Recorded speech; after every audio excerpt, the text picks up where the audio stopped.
Good morning, and welcome to the What Inspired Me Today podcast, a podcast created to inspire you to be the very best that you can be.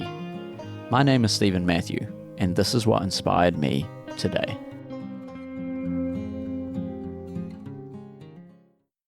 Good morning, everyone. Welcome back to the podcast. It is an honor and a privilege to be speaking with you today.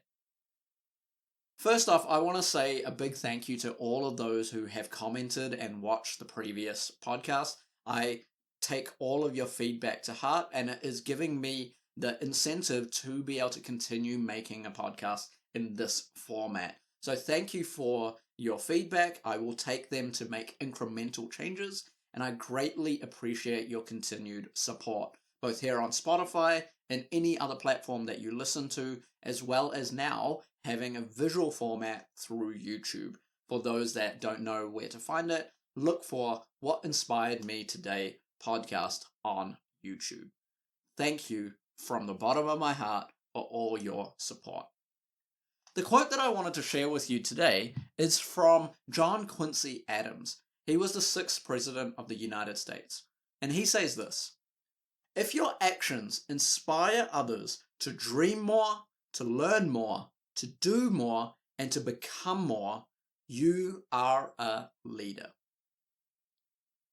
When we think about leadership, we often think about individuals that are larger than life. We think about people that have charisma, that are able to speak to thousands of people, that can inspire generations. We think about these huge, larger than life figures. But what I would argue is that every single one of us has leadership within us. We are all leaders in our own right, even when we don't think we are. So, for example, if you're a parent, you are a leader. You're a leader to your children. If you are a spouse, you are a leader to your spouse. Now, this doesn't have to just be gendered in one way or another. At different times in our life, we're going to rely upon our partners in order to get strength and to be inspired.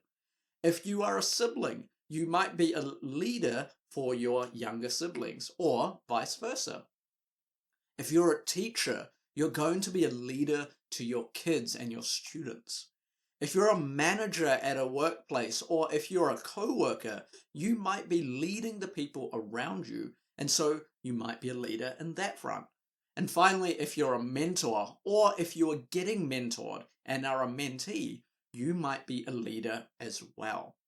The point being, we are all leaders in our own right. And so the question becomes not this grandiose image of leadership, but can I encourage you today about our own personal leadership?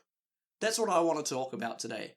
How can we become better leaders, not necessarily for other people, but for ourselves? Because as we become better leaders to ourselves, we will be able to then influence the world around us in a positive way. So how do we become better personal leaders? How can I lead myself first to then maybe inspire other people to change as well? The first thing that we should do for our own selves is to have our own set and defined goals. I've talked about goal setting many times before, but dream big. Have big ideas and big ambitions. They don't need to be impossible, but if we have an ideal to work towards, then we will have a pathway to move forward in life. Once you have determined where you want to go, then you can set a plan about what you want to do in order to get there. Now, all of us should ideally have our own personal goals. Where do I want to be as a man? Where do I want to be as a husband? Where do I want to be as a teacher? Where do I want to be as a friend in the future? How can I make myself better through my own actions every single day? Remember, just like we spoke about in a previous podcast, how can we make incremental changes in our lives? Because those incremental changes will have monumental effects. The next thing that we can do is to lead by example. Mahatma Gandhi, he's the one that had the famous quote that says, "Be the change you wish to see in the world." I might not be able to influence all that is going on around the world, and thankfully I am not in that position. What I can change though is who I am, how I act, how I talk, how I interact with the people around us. Spreading positivity can be as simple as smiling. It can be as simple as offering gratefulness and thankfulness for a task that is done. It can be as simple as acknowledging someone else when they speak. When we lead by example, we're not only doing it for our own selves, but we're setting that example for the people around us. The third thing that I want to encourage us to help us with our personal leadership is to honor other people. I could spend a whole podcast just talking about the principle of honor. Honor means to acknowledge. Honor means to respect. Honor means to give people acknowledgement and appreciation when they do things.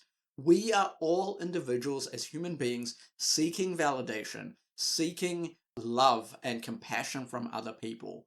When we honor people with our respect, when we honor them with our time, when we honor them with our talents, when we honor them by being the best version of ourselves, we are actually making the world a better place for everyone. In saying that, find the good in everyone.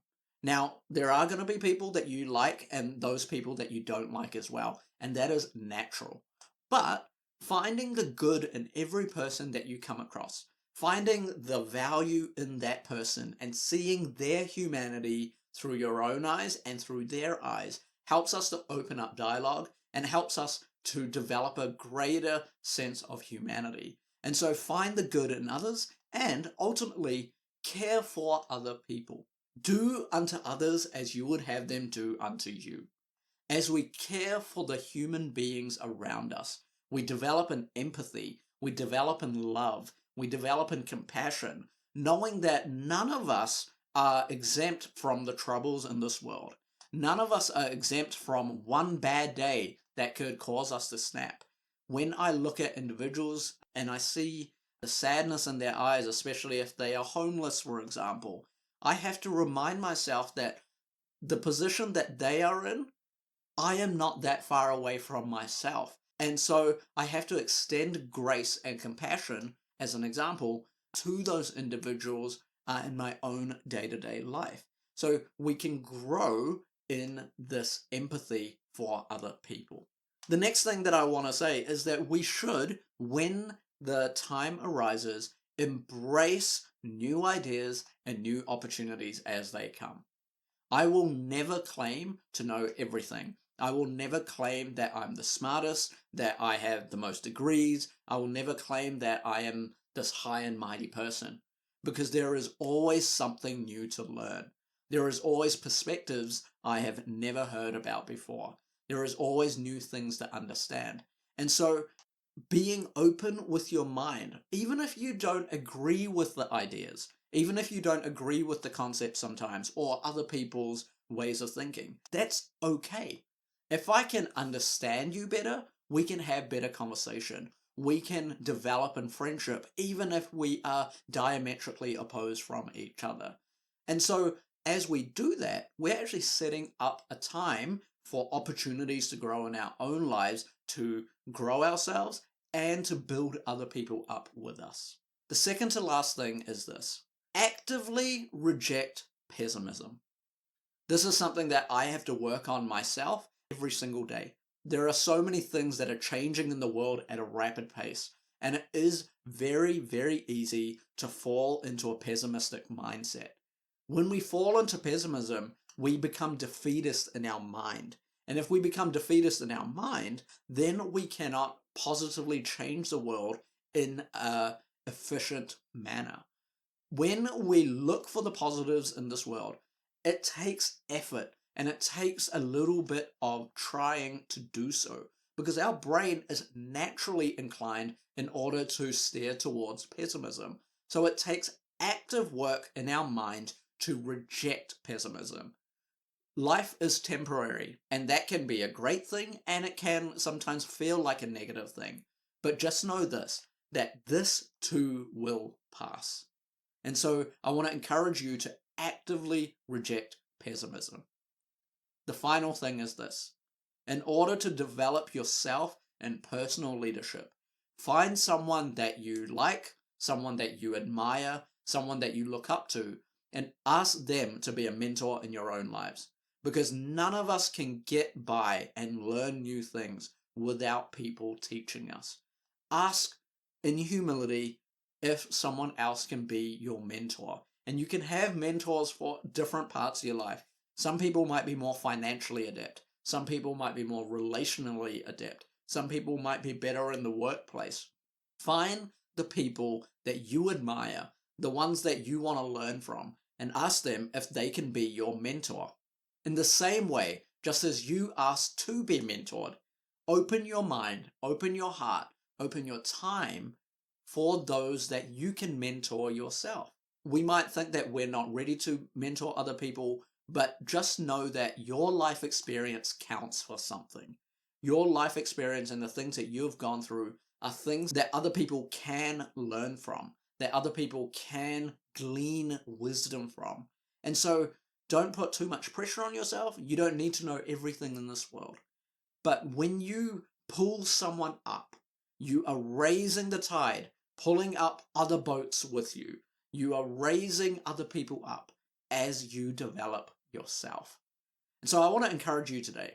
You might not feel like it, but you are a leader. If you are someone that has inspired someone to dream more, to do more, to think more, to believe more, you are a leader. And so continue to work on yourself and be the best person that you can be. With that said, have a great week.